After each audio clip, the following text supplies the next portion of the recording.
Who are you? And where are you going? What do you want?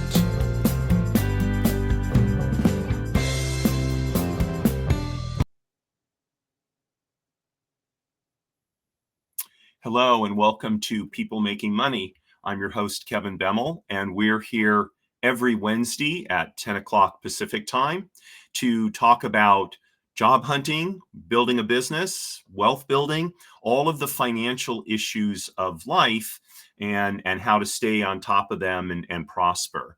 So today I'm welcoming back my friend Tom Cairns. Tom was on the show. Gosh, now I don't remember. It was you were talking about reverse mortgages, as I recall, last time you were on the show, Tom. Well, in retirement, we talked about trying to get self-actualize your retirement through using your real estate assets. Yeah. So Tom and I are working on a project, and we were talking one day a few months ago, and he told me about the presentation that he does on how to avoid getting scammed. And I thought this is a huge topic. I know my bank just did a seminar on the most common frauds that are perpetrated against bank accounts. To wire money these days, it's no longer a simple matter.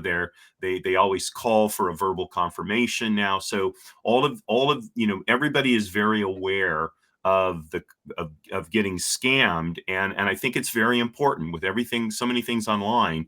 We're all very vulnerable. So Tom, I really appreciate you coming on the show today to talk about this subject. Well, great. Thanks for having me, Kevin. I really appreciate it. And I think it's a really important subject for older adults. And so you'll see part of the presentation, not part of it, the presentation has been put together by the CFPB and the FDIC together. So obviously some people higher up than us think it's a really important topic. Indeed. As well. So let's go ahead and jump right into it. Bring up the presentation, and why don't you take it away? Well, great. So we're going to talk about, the presentation name is Money Smart. It's a whole program that, as I said, the CFPB and the FDIC put together, and basically they. You can go to the next slide. They have put this together to help older citizens protect their assets, because that's one of the important things is older citizens have assets, right? That's how they got to be old. Or part of how they got to be old. So a couple of things about this, our next slide, please. So we want to talk about what we're trying to accomplish here. We want people to understand that, to reduce the risk of exploitation, to guard against theft, to plan for unexpected loss, all of the items that are listed here, right? These are our objective, is to try and protect people from losing their money to people that have bad intentions. So next slide, please. So first thing that we do is define what is financial exploitation. And, basically it's just somebody using your or other people's resources for personal gain, right? That's what it is. So in terms of, next slide, please. So these are the things that, we want to guard against, is the fraudulent use of our funds by somebody else, right? Or actions that deprive people of their access to their money. Next slide, please. And it is, I think it's we should note that while elderly people or older people are perhaps more prone to this, these kinds of scams are perpetrated on people who are not elderly. Sure, absolutely. Anyone, and that's the point of the slide, anyone can be the victim of this, right? So it's not just older people, but older people in particular. Actually, let's go to the next slide. Older people in particular are targets of this because because of their standing in the world, right? They have assets. Uh, they tend to be trusting and polite. They tend to be good people, and also at the same time, they tend to be a little bit more vulnerable to and trusting of other people because you start to depend on other people as Hmm. you become older, and that puts older people really at risk, Exactly. Yeah. right? And, the other thing too is that, and next slide, please. Um, Older people's situations are such that they are at risk because maybe they have caregivers, or maybe they have other people that are new to them, right? Who come into their situation to help with their with their situation of health and well-being, and not everybody's Hmm. trustworthy or honest.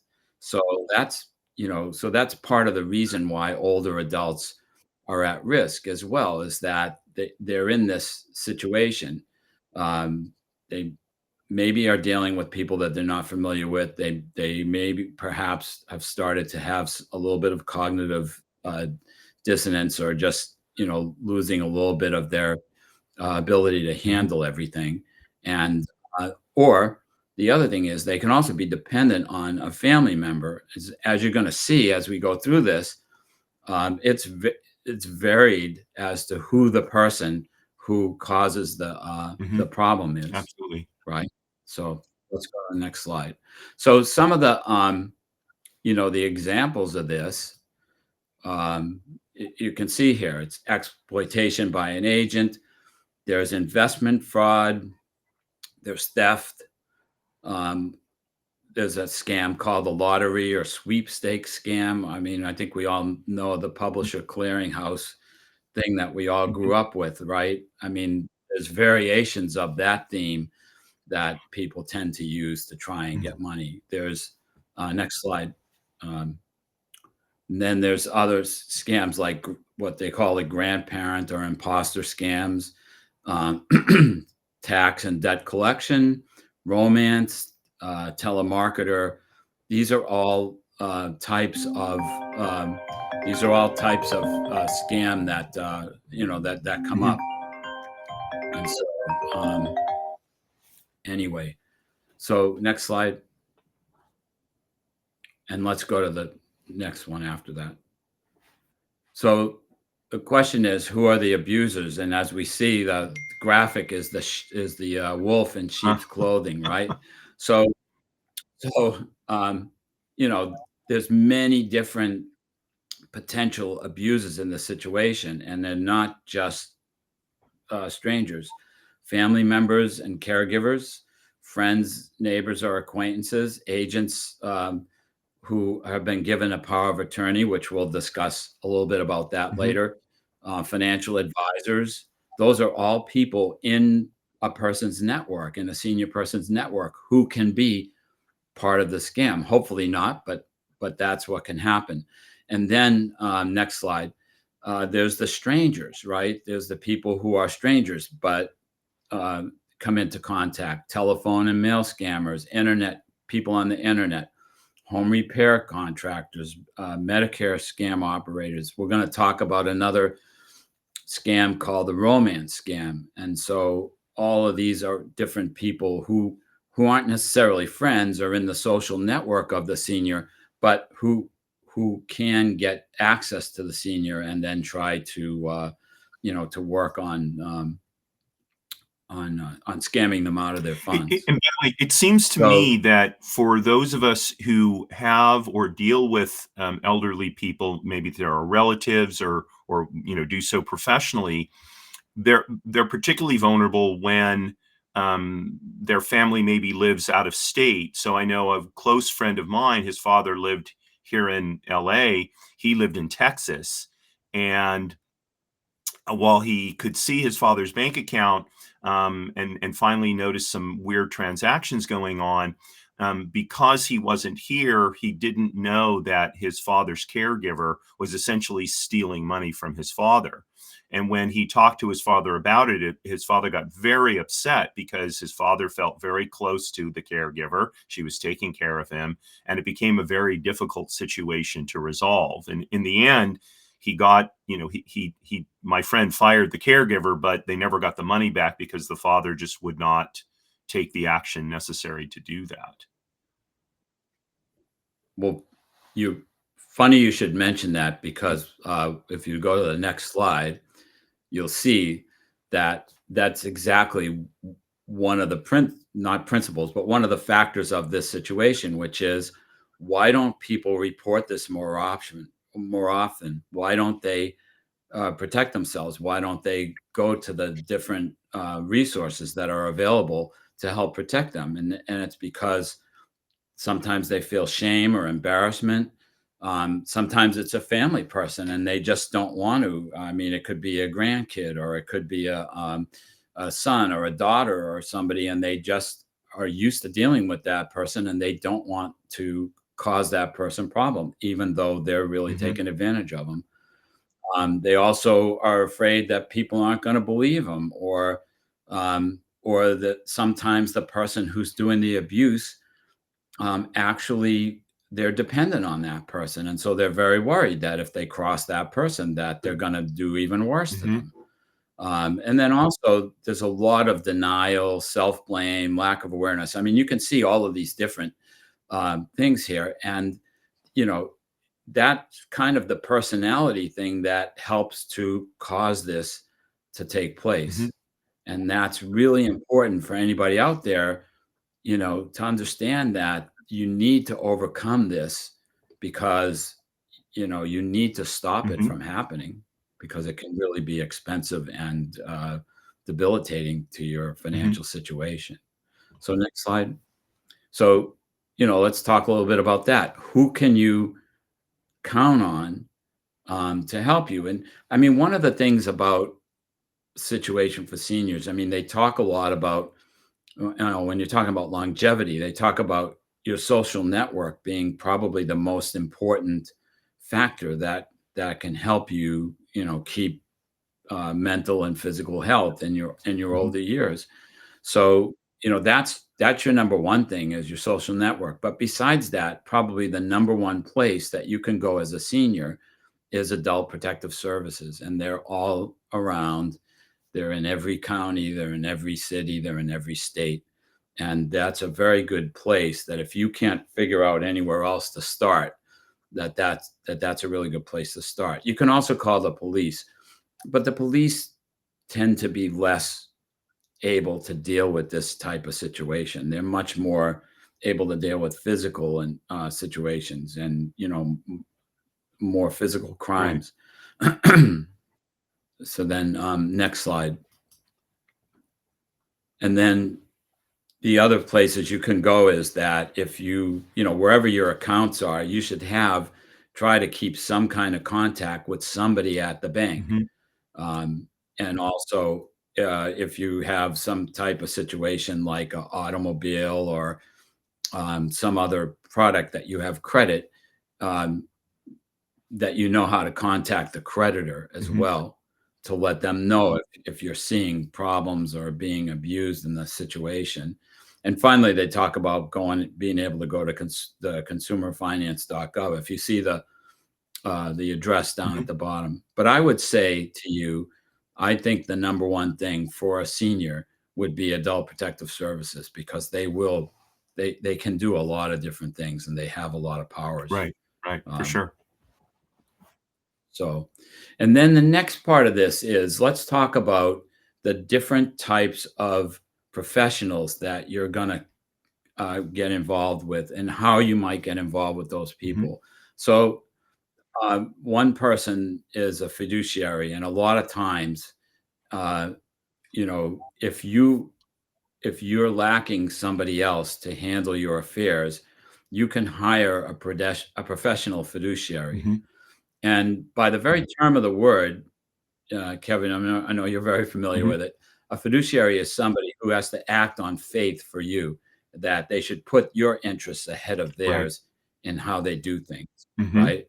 So that's a very solemn and serious relationship, and and the person that does it takes on risks because they have this very heavy Hmm. responsibility of how to act to you. So but again, it's only as good as the person that you Right. get to do it, right? I mean, if that person is really good. So you want to be really careful about, Hmm. what they do. You can see on the slide, make sure that they keep good records and they keep your money separate, and they act in your Right. interest, right? So that's really important to do. I'll Now, just interject here real next slide. quickly. Go One ahead. of the things Please in do. dealing with a professional fiduciary that I recommend to people is that they make sure the fiduciary is reporting to them on a periodic basis, typically monthly, so they can see what the fiduciary is actually doing. And if the fiduciary is reluctant or unwilling to do that, that's a sign you probably don't want to hire that person.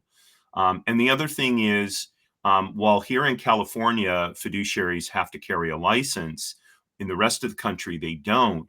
But you can go to an organization like the um, Alliance of Independent Trustees, or the Independent Trustees Alliance, I should say, and that's an organization in which I'm a member, and we self-police. So if we find out that a member has acted improperly, we're going to take action against that member, in addition to what anyone whose affairs that member is handling will be able to do as well. So, couple of tips there for dealing with fiduciaries.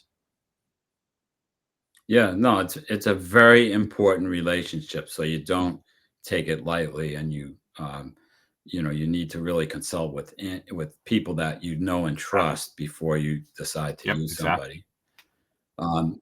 And then the next thing we wanted to cover is a power of attorney, and that can be a fairly lengthy discussion, but really quickly, a power of attorney is somebody that you would decide uh, could help make decisions for you, and it gives them powers to do certain things on your behalf, depending on what your status is at any Hmm. given time. It's fairly inexpensive to create. An attorney can do it for you. Again, a very important relationship, and one that you don't do lightly. And then also, you can go to the next slide, Hmm. Kevin. Um, So some of the risks of a power of attorney is that that person might take more authority than you actually want them to do, because you've given them the ability to do that. They can misuse your funds, and they can do actions that you haven't necessarily authorized because you've given them the permission to Hmm. do that. And then, Hmm. I'm sorry, go ahead, Kevin. And then one other thing, to talk about, in power of attorneys, there's a big difference between a standard power of attorney and a durable power of attorney. And the difference is that a durable power of attorney can stay in effect even if you lose the capacity to continue to make decisions. So again, that's super important distinction, and super important for you to understand who it is that you're giving this right to, because you may end up in a situation where you're not capable of making decisions, and that person's going to have total Right. authority to do Right. that. E- e- So Even very over your important. healthcare decisions. Right. Yes, that's right. So the next slide. Oh, you Hmm. got it. Just stay there. So, when you're doing that, trust but verify, right? The old Ronald Reagan thing. Um, and basically, as you look at the slide, just be really careful about who you do this with, and realize that as long as you have capacity, you can change, cancel, or revoke it at any time. And in particular, one of the things that they really want to emphasize is, do not give this power to your caregivers or Hmm. helpers, because they're there to give you care and help, not to manage your financial decisions. Try to find somebody who you feel very comfortable with, has the capacity and the capability to handle your finance. And in particular, be really careful about someone who you haven't met that long, who suddenly comes along and all of a sudden they become your power of attorney, Right. right? That's not a good situation. Mhm. Next slide. And then in general, a really important principle is start thinking about planning ahead on all of this stuff. Make sure you've thought about it, that you kind of develop a plan and really start to put that in place, because that's going to really help you. It's sometimes it's too late when everything starts happening and you don't have the plan in Mhm. place. It's too late to then, uh, to start trying to accomplish it at that Right. time. And So, these things you're talking about, um, durable powers of attorney and such, these interesting, these are all part of a properly constructed estate plan. I think we think of an estate plan as what's going to happen after we die, but a properly constituted estate plan deals with the situation even before, we're dead. It deals with what'll happen if we become incapacitated or just are unable to handle our affairs, properly. So all of that should be dealt with as part of an estate plan. sure, absolutely. Very well said. Can we go to slide 25 now?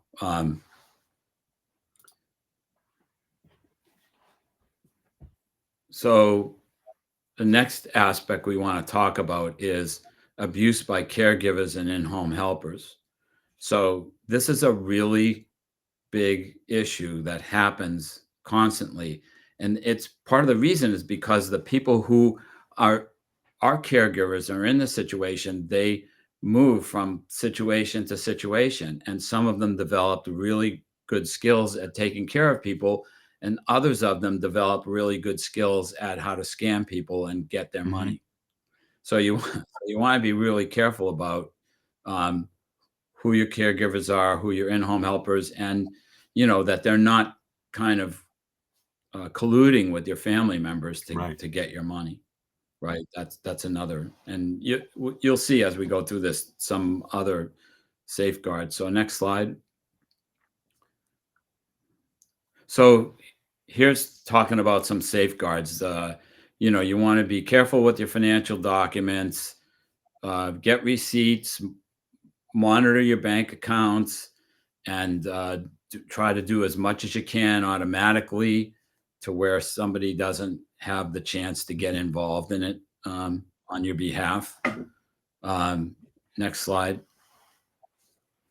And then also really be careful about, the recommendation is don't let your caregivers open your bills. Don't let them pay your bills. Don't let them handle your finances. Get family members or professionals or fiduciaries to do that for you. And in particular, never give anybody your credit or Mhm. ATM cards. I mean, if might feel like it's convenient and it's handy for you to do that every now and then, it's a really bad idea, particularly as the older you get, because you're not going to be able to monitor all of it, and that's how people can get their hands in your pocket. So really be careful of that. Next slide. And then also last thing, you can get a free credit report at annualcreditreport.com. That's a good idea to see, because if somebody's opening up credit on your Mhm. behalf, then you might not know it. And then just in general, secure your valuables and really watch your Mhm. financial statements. So next slide, please. So now we're going to talk a little bit about some of the specifics of different scams that happen. So the first one we're going to talk about is a romance scam. Um, some people feel that all romance is a scam, but anyway, in in the context that we're talking about, it's somebody who tries to play on your emotions to Mhm. get your money. That's basically what it is, and they do a lot of different things. They use a false identity. They try and build trust. Once they start to feel like they've gotten into your emotional, you know, good graces, that they'll then start asking for money. So really be careful about, in any type of relationship you form. And these people come from all different places, right? They'll come online, they'll come in person, they'll come in different places. But the minute that somebody starts to want money out of you, realize what that potentially is, right? That it's not necessarily a great romance, but it's just somebody trying to get Right. some money from you. Next slide. And here's some of the things they do, right? They'll claim they need money for surgery or a medical bill. They'll ask, they'll tell you they have some, debts in the past, or gambling or problems or whatever. They'll also ask you for money to travel, like to try and play on the fact that, yeah, sure, if you're involved with somebody, you'd want to see them. All of these things that they'll try to do, right? And the whole idea that you need to see is that a really good, true emotional relationship does not revolve around you giving them money all the time. So when you see somebody trying to do that, try to recognize that that's really what it is. Next slide. And this is how they try to get at, this is where they come from. So they'll come from social media, dating apps, websites, text messages. They'll try and make themselves be out something that maybe they don't really have the capability of being, like somebody that just seems too good to be true. People steal photos and that type of thing to do this. So you really want to be careful on the online thing, to be really wary about who you're dealing with. And on an app like Facebook or whatever, there's people that will come from all sorts of different places. You really want to keep your friends closer, right? But not let your enemies get so close. Anyway, next one. And then they can also, so we were talking about online. In person, this can all happen as well. Somebody just gets, you meet them somewhere at a church thing or some kind of social thing, you get started, and then next thing you know, the key to it is that you need to really be cognizant to see if you feel like every time you're getting together, they're trying to get their hand in your pocket. See that for what it is, right? That's what's really important. And you might think that this is like, oh yeah, doesn't happen. It happens all the time. I'm sure. Believe me. I could tell you some really stories about this, but so some other warning signs. Next slide, Kevin. If they're overly complimentary and flirtatious, shower you with attention, want you to keep the relationship a secret, that's a really big warning sign there. And show unusual interest in your finances, right?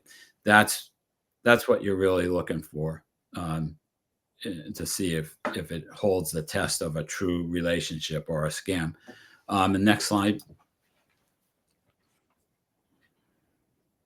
And this is how, some things you can do if you feel that this is happening to you. And again, this goes back to what we talked about previously, when the whole idea is that you need to not feel reluctant to talk to somebody about this, right? Don't feel embarrassed or whatever, because the faster you can, get somebody else involved, get some authorities involved or whatever, the better chance you have of preserving your money, right?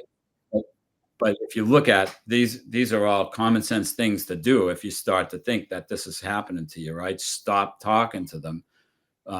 Get in touch with somebody in your social network and let them know what's going on, right? Talk to the bank and let them know that if you've sent them some money, right? And report them to all of the different agencies that you can as soon as possible. So those are all things to do. So now we're going to talk about investment fraud. So let's go to the next slide there. And again, this is something that happens to seniors all the time. And some things to really be looking for is people that have misleading designations. They say, "Oh, I'm a senior expert. I'm Hmm. this. I'm that." Um, that's something to look at. Uh, Ponzi schemes are something where people get investment schemes get money from people, and then they pay money out to the initial investors while they get more money from somebody else, and then they spend your money. So be really careful about investments that you get involved in. You have to look for unscrupulous advisors, and a lot of times it'll be somebody who's in your network, and they call it an affinity fraud, right? Where they're like, well, yeah, I'm the same as you, right? I belong to the golf club like you. I belong to the Silver Travelers Right. Club or whatever. That's affinity fraud. That's people that are trying to get into your pocket by saying, "Hey, Right. I'm just Right. like you." Absolutely. Right? So, and you got to and look for people trying to sell you inappropriate or fraudulent financial products like Hmm. annuities. And not to say that all annuities are bad. Some annuities are really good, but there are very inappropriate ones as well, the ones that people make really big commissions on. So here's some things. The next couple of slides, you can just roll through them a couple of seconds each. Places that you can go to check if you're using a financial advisor, you can check on their background. Um, you can go to the next one. Um, but the main thing I would say to you is just work within your social network, right? Don't just work with people that you don't know anything about. So that's what's really important. And yeah, you're on, and then down to the last slide, which is timing is critical. The longer it takes for you to report this, the less chance you're going to have of ever getting any of your money Hmm. back. So that's really, really important. Don't let embarrassment or fear stop you from reporting this, right? Take immediate action and get it done. Hmm. Um, and then the next few slides, let's go to 42. Hmm. Just we can talk about different pointers about what to do about investments. But the main thing is, in all of these things, the details in these slides, the important thing is to find somebody who you have you decide to work with them because of knowledge of what they've done, Hmm. right?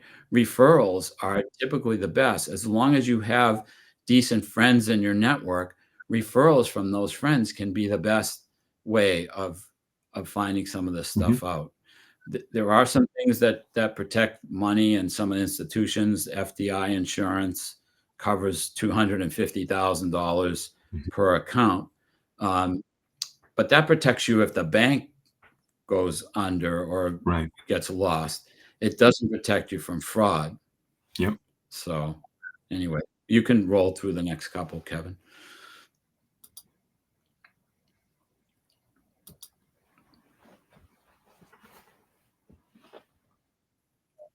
Okay, and next we're going to talk about some telephone and internet scams that come Hmm. up.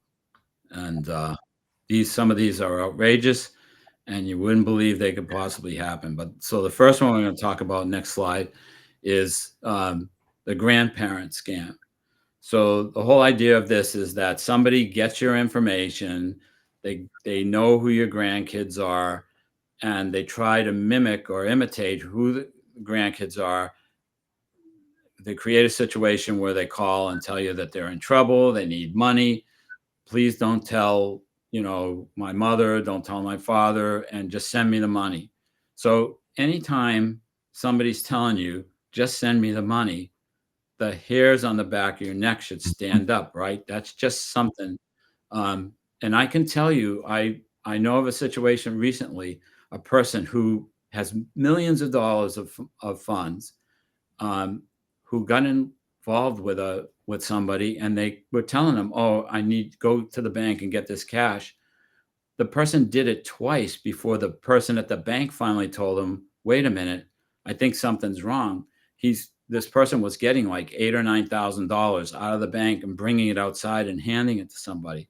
Well, in the end of the day, $36,000 later, gone out the window, right?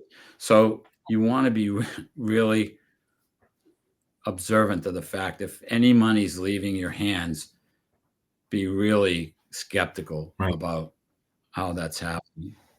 So we talked about the grandparent scam. Next slide. One of the big things that people do is they use agencies, particularly the IRS, and they will call you and say, I'm calling from the IRS. You owe taxes. If you don't do this right away, you're going to get in, more trouble than you've ever gotten in your life. They try to put you in an emotional prison and you feel the only way you can get out is to give them money. And the thing to understand about this is that these agencies are never going to call you for money, right? The IRS will never pick up the phone and say, hey, Kevin, you owe us money. Give it to us right away. That's not how they work, right? They have a whole different criteria of how they do things. They really start with letters and send them out to people. And, the whole thing is that if you have your network set up properly, have people that can help you with this stuff so that when someone says, hey, you need money, you have a very comfortable phone call to make to somebody else to say, this will work. And I can tell you, somebody did this to me like a week and a half ago. They called me. I belong to an association. I'm the membership director. They called me and said, oh, the president needs to get this money to the speaker for tonight's meeting. And she's away from her, phone, and doesn't have the ability to transfer it. She needs you to do this and she'll reimburse you tonight. I mean, and it's like for the first 10 seconds, I was like, oh my God, I got to help. And then I just thought, wait a minute, having read through these slides, it saved me. Anyway, so next slide. So this is things they do, though. They send bogus emails, they mimic a call, and they'll just threaten you, right? That's all the MO. And if you go to the next slide, Kevin. So in particular for the IRS, these are all things that are true. They always send a written notification. They never ask for payment over the phone, and they never request your financial information by email. So if any of those things are happening, that's not the IRS. That's somebody else. Right. And next slide. Here's some things you can do. If you feel like you owe taxes, there's an 800 number you can call. And if you don't owe the taxes, you can report them as well. And then, okay, so next slide. Then we'll talk about lottery and sweepstakes scams. These are things where they send you information, tell you won something. So here's basically the scam is you won something, but you have to pay us first before you get your prize. Ridiculous. That's unbelievable. Right? Like you don't need anybody in your life who wants you to pay for the privilege of getting a prize. Right, exactly. Because that's not really a prize.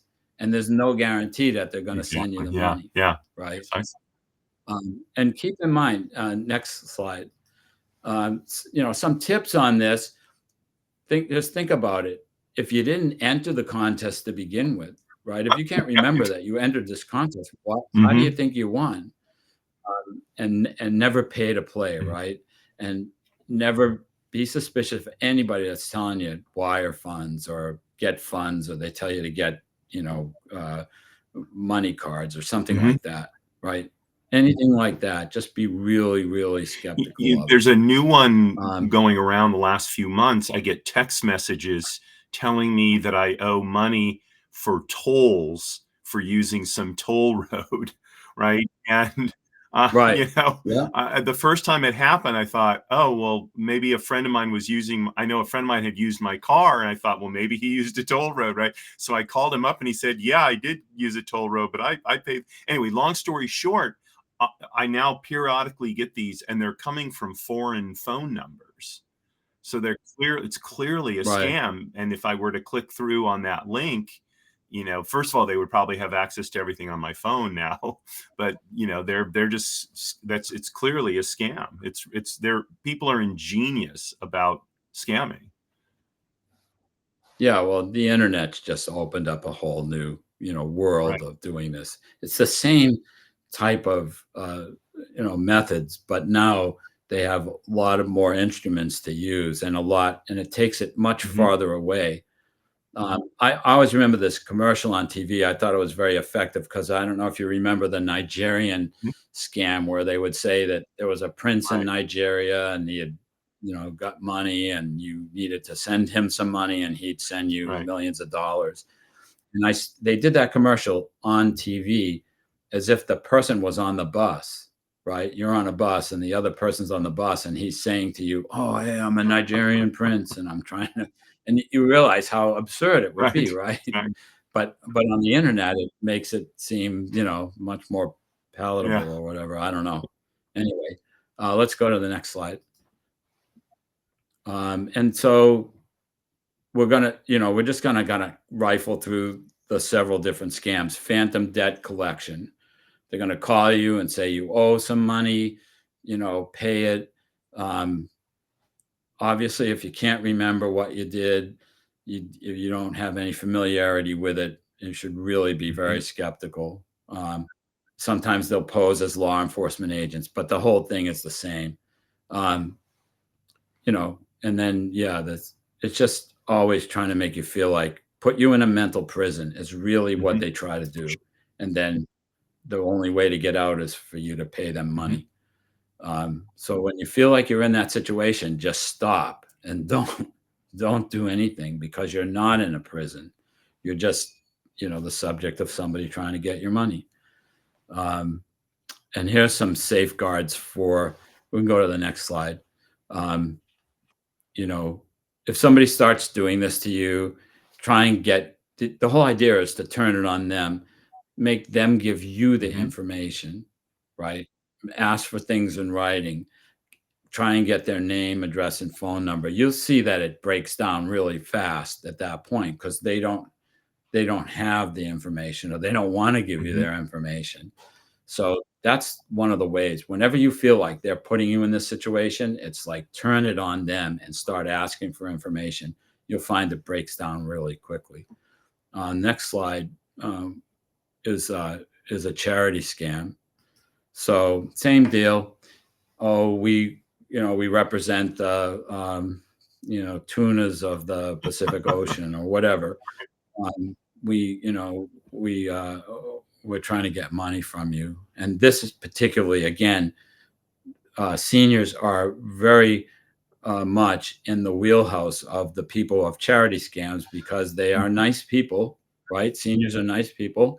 They've lived their whole life. They have experience. They have assets, and they tend to want to do Hmm. good, right? Everybody wants to do good, and so a charity scam is really right, on the wheelhouse of somebody trying to get money Right. from seniors.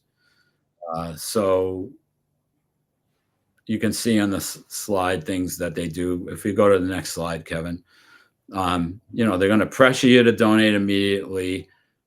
They want cash or wire, and never do that because if you are going to actually give money to a charity, you want to make sure you have a record of it so you can at least deduct it on your taxes if that works for you. Um, and then they try and get your account or routing numbers and information. And sometimes sometimes the charities will have a scam Hmm. contest, right? That they'll tell you Right. won or Yeah. whatever. Next slide.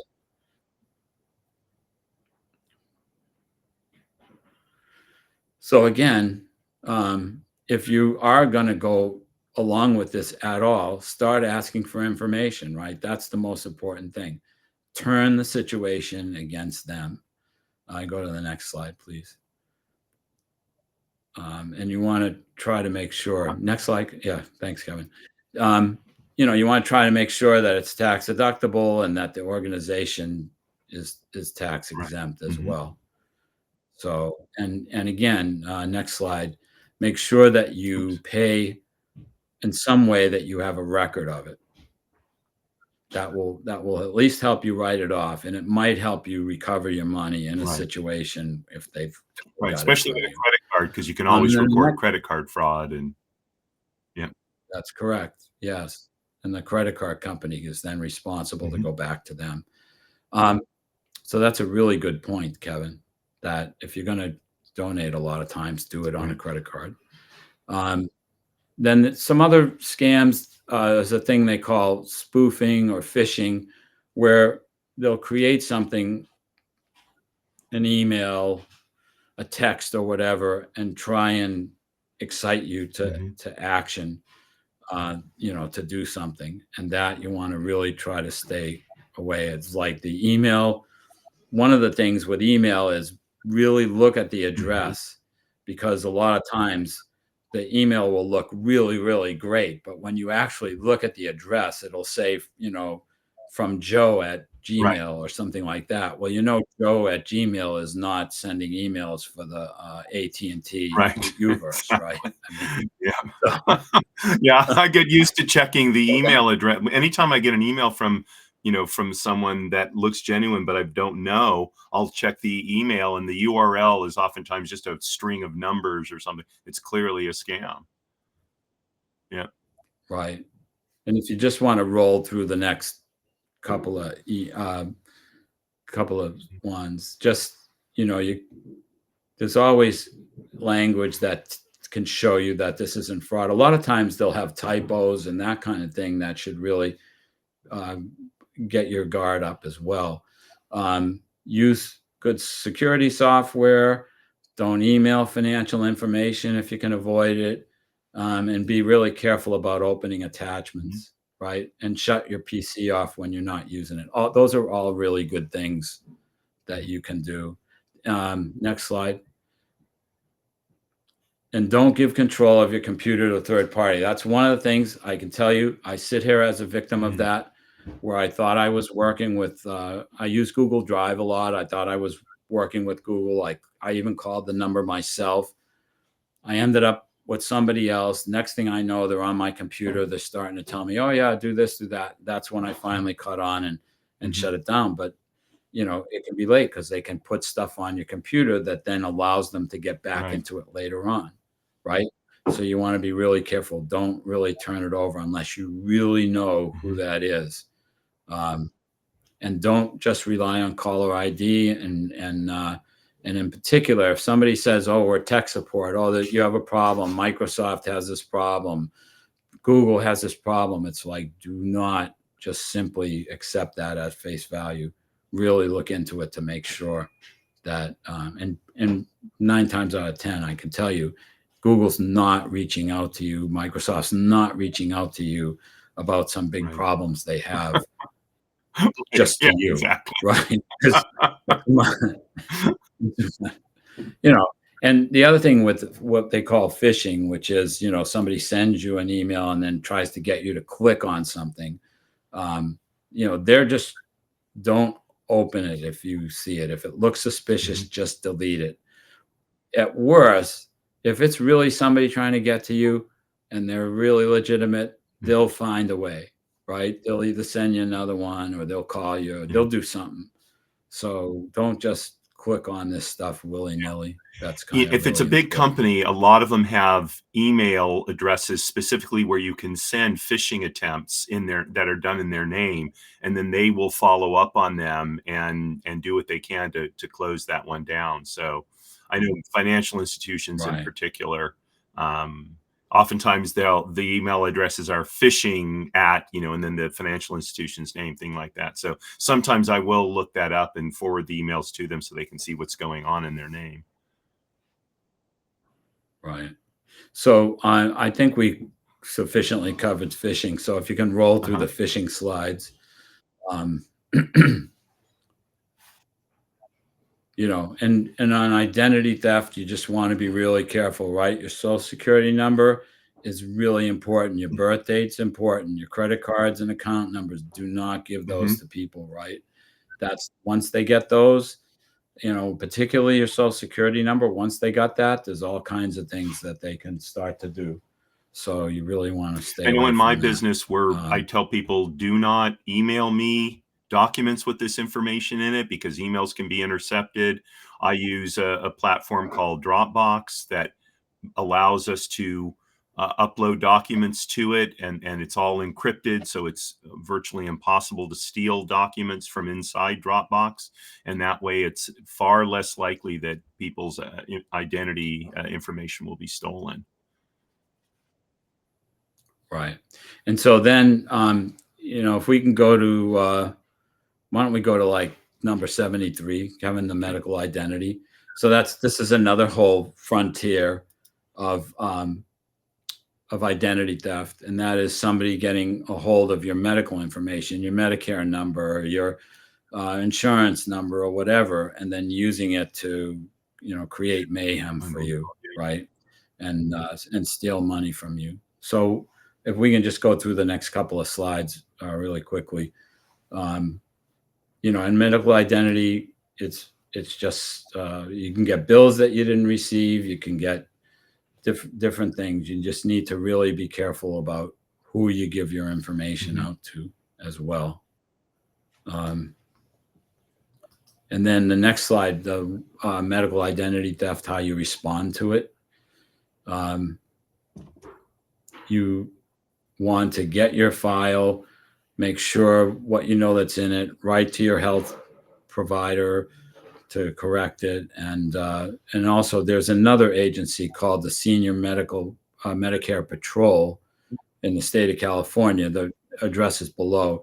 You can always contact them. They're constantly on the lookout for medical identity schemes, particularly against I've never heard seniors. of that. That's good to know. Yeah. Yeah, me either. So yeah, so they're there. I looked them up online last night, so I know they're real, right? Either that or they're a super good scam. No, I shouldn't say that, but Anyway, so and then a couple of other types of things. If you're at all looking at reverse mortgages, you want to be really careful. With who you decide to work with on that. A lot of people do solicit over the phone and that type of thing. In my mind, you're much better off finding somebody local in your neighborhood. They can really, you can look them in the eye. It's face to face. They'll actually have a lot of resources they can help you with as well. So to me, that's a really important thing. And then the other side of it with reverse too is you just want to be really careful, because one of the things that happens is it's family members who decide they need your money, and they're going to force you into taking that, right? They're going to really pressure you into doing this so that they can get money from you. And that's not something you particularly want to do. You do not want to do it lightly. You want to do it because it's something that you really feel, is necessary for you to do. So you want to be really careful with that. And also, next slide is besides reverse mortgage scams is also mortgage assistance relief. That's another whole area. If you can go to the next slide, Kevin. So a lot of times if you fall behind in payments or whatever, people come in and they'll tell you all kinds of stuff. Send me your payment. I'll intercede with the lender. Well, they're just trying to take your money, right? So be really careful. If you're in trouble on your mortgage, call somebody in authority. Call the Department of Real Estate. Call the state has agencies that help with mortgage assistance. You can look them up online. Do not just work with somebody. Most of the people who work in that particular area are really very sketchy. So be really careful about that. And then the next one, next slide, is contractor or home improvement fraud. You have to be really, really careful. And the first thing to understand is that the person who's involved in this, they're very high pressure people. They'll come to your door. They'll call you on the phone. They'll try to push you into situations. That's how it starts. So the thing is, as a senior who has lived their whole life, who has, maybe has a home, right, has some funds, when you're doing your home improvements, do not let somebody from the outside push you into doing something, right? It should be because you've decided you want to do it. And then you work through your network to find somebody who's trustworthy, who's maybe worked on the street, work with your neighbors, work with your friends or whatever, and not just take the pressure, right? That's a really important part of this whole thing. I think it's important to note too that legitimate contractors, especially right now here in California, for example, they don't need to use high pressure tactics. They've got plenty of work. So if you're getting pressured by a contractor to do some kind of work, that right there is something to be skeptical about, because there are not enough people in construction right now, and so there's no reason to be high pressure about getting you to commit to doing some kind of work. Well said. If you can go to 86.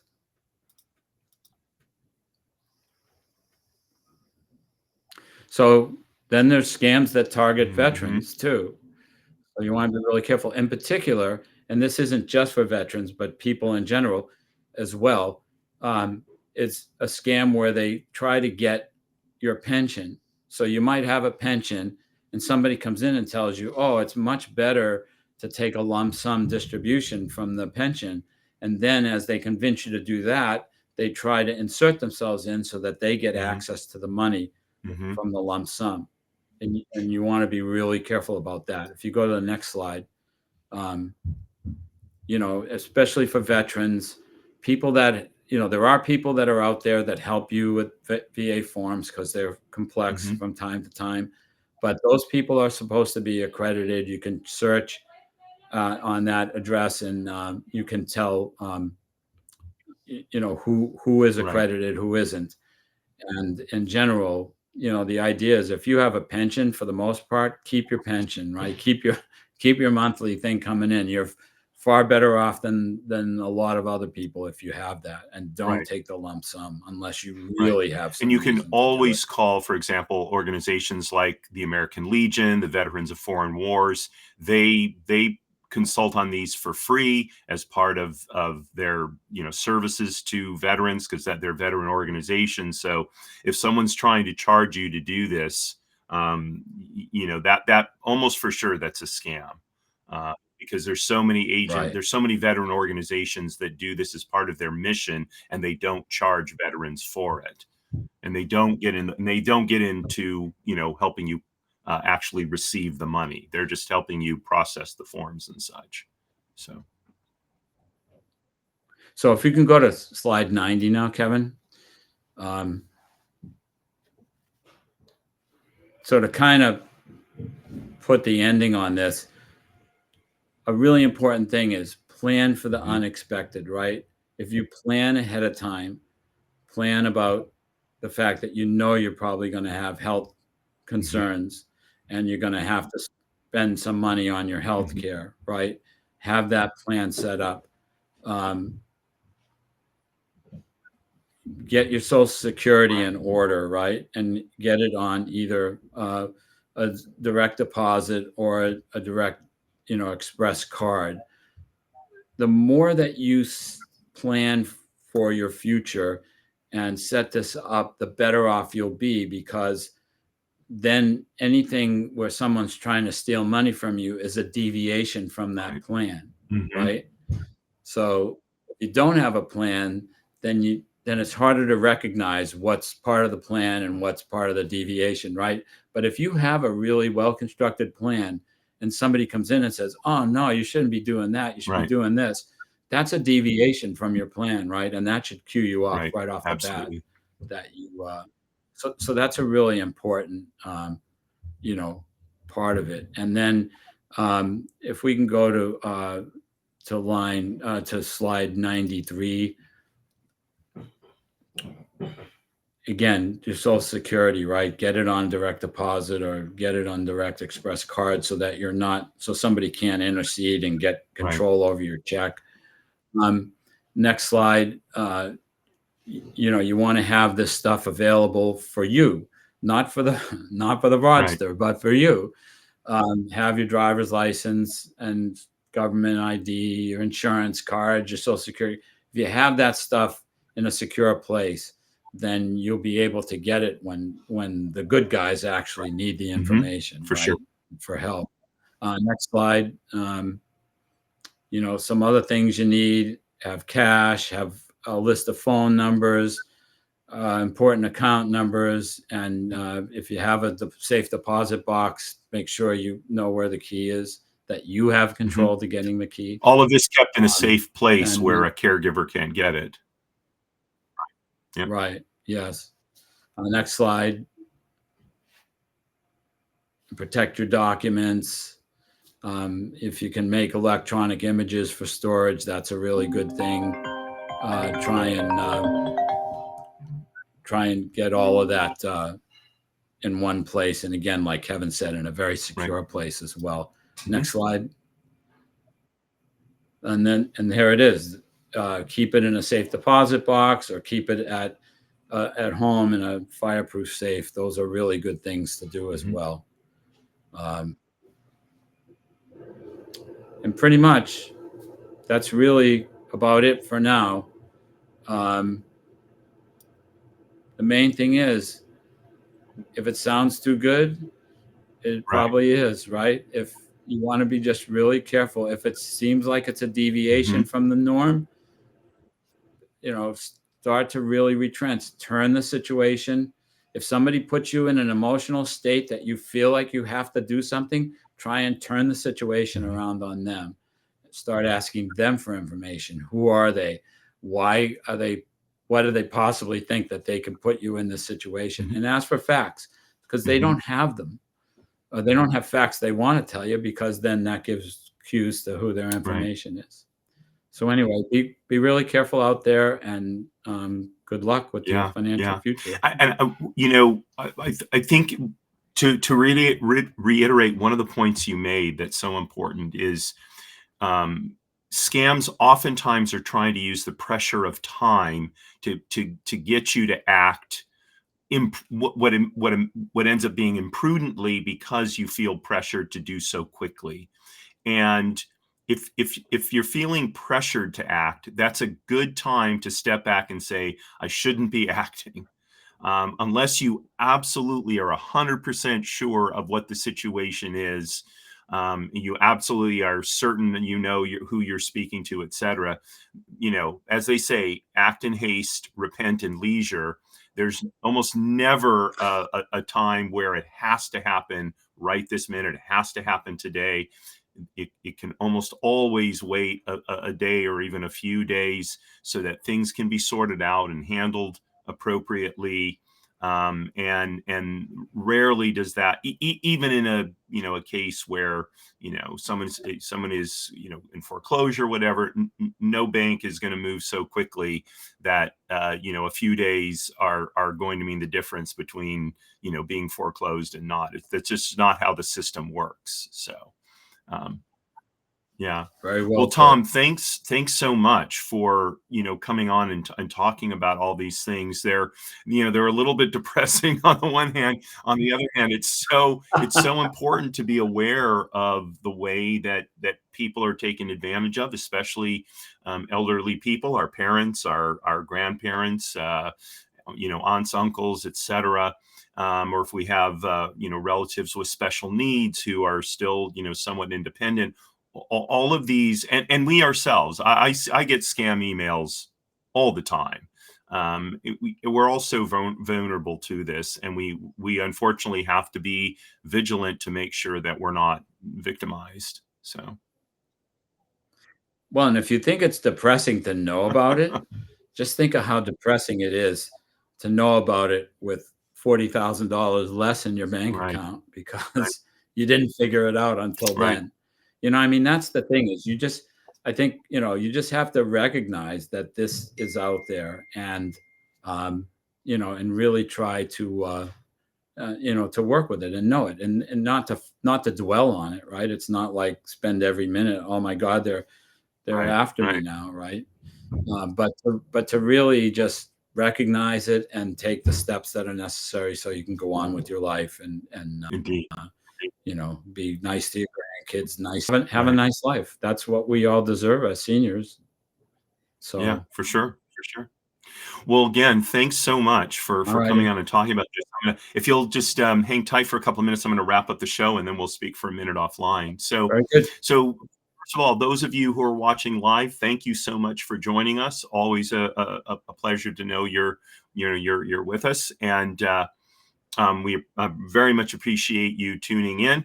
And for those of you who are watching the replay of this, thanks for doing so as well. I don't say this too often, but for this particular episode, I really encourage you to think about someone who could benefit from being aware of how they can be victimized, and send them a link to this show, and encourage them to watch it. I just did the same thing with a webinar my bank did. I sent it to a number of my business associates. It's just really important to spread this information, and Tom does a great job in explaining these things. And so I encourage you to do that. If you have any thoughts, comments, criticisms, you can the links to the social media will be in the show notes after this episode posts on my YouTube channel, and I always happy to hear those comments. So upcoming, so tomorrow at 5 p.m.